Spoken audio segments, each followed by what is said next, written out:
অবাধ, সুষ্ঠু ও অংশগ্রহণমূলক নির্বাচনের জন্য সরকারের সদিচ্ছার পাশাপাশি নিরপেক্ষ নির্বাচন কমিশনের ভূমিকাই প্রধান।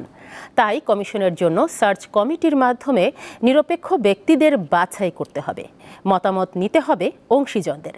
আজ এক আলোচনায় এসব কথা বলেন বিভিন্ন রাজনৈতিক দলের নেতা ও নির্বাচন বিশ্লেষকেরা। ছাত্র জনতার গণ অভ্যুত্থানের পর অন্তর্বর্তী সরকারের কাছে দেশবাসীর অন্যতম প্রত্যাশা একটি অবাধ, সুষ্ঠু ও গ্রহণযোগ্য জাতীয় নির্বাচন। এটি কিভাবে সম্ভব তা নিয়ে শনিবার রাজধানীর একটি হোটেলে আলোচনার আয়োজন করে বেসরকারি সংস্থা ডেমোক্রেসি ইন্টারন্যাশনাল। এতে বক্তারা বলেন, গ্রহণযোগ্য ভোটের জন্য নিরপেক্ষ নির্বাচন কমিশন গঠন খুবই জরুরি। সার্চ কমিটিতে আমার দৃষ্টিতে, আমাদের দলের দৃষ্টিতে 5 থেকে 7 জনের একটা প্রতিনিধি থাকতে পারে। তারা কারা কারা হতে পারেন? যেমন বাংলাদেশের বিশ্ববিদ্যালয়গুলো ভাইস চ্যান্সেলররা, কারণ তাদের কর্মকাণ্ড দেখে আমরা তাদেরকে একটা জাজ করতে পারি। আমাদের এমন একটা জায়গায় যাওয়া দরকার যেখানে আমরা হয়তো এই বন্দোবস্তটা প্রতিষ্ঠা করতে পারবো যে ভবিষ্যতে রাজনৈতিক দলের ক্ষেত্রে ক্ষমতাসীন এবং বিরোধী দল উভয় দল মিলেই যাতে নির্বাচন কমিশন অ্যাপয়েন্ট করেন, যাতে অ্যাপয়েন্টেড ব্যক্তিরা, নিয়োগপ্রাপ্ত ব্যক্তিরা কোন একটা বিশেষ দলের প্রতি তাদের অনুগত থাকতে না হয়। অন্য বক্তারা বলেন, রাজনৈতিক দলগুলোর মতামত বিবেচনায় নিয়ে কমিশন গঠন করা উচিত।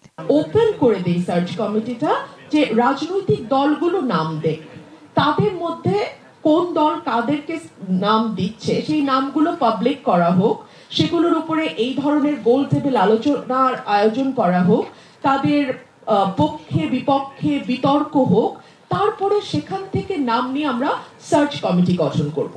সার্চ কমিটি গঠনের যে প্রক্রিয়া, আমি মনে করি এটা মোটেই ঠিক নয়। 2022 সালের যে আইনটা প্রণয়ন করা হয়েছে, এই আইনটাও একটা উদ্দেশ্য নিয়ে প্রণয়ন করা হয়েছে। জুডিশিয়ারিকে কোনো অবস্থাতেই পাবলিক কোনো ইন্টারেস্টের সাথে সম্পৃক্ত করা উচিত। প্রধান অতিথি পাট ও বস্ত্র উপদেষ্টা বলেন, তত্ত্বাবধায়ক সরকারই পারে একটি গ্রহণযোগ্য নির্বাচন করতে।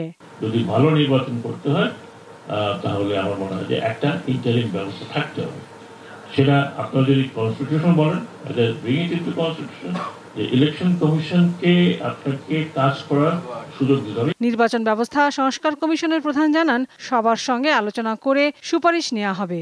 আমরা যেটা প্রস্তাব করেছি যে 6-7 জনের নিয়ে একটা অনুসন্ধান কমিটি হবে, তার মধ্যে প্রধানমন্ত্রীর একজন প্রতিনিধি থাকবেন, বিরোধী দলের নেত্রীর একজন নেত্রীর একজন প্রতিনিধি থাকবে, এবং সংসদের যে তৃতীয় বৃহত্তম দল তাদেরও প্রতিনিধি থাকবে।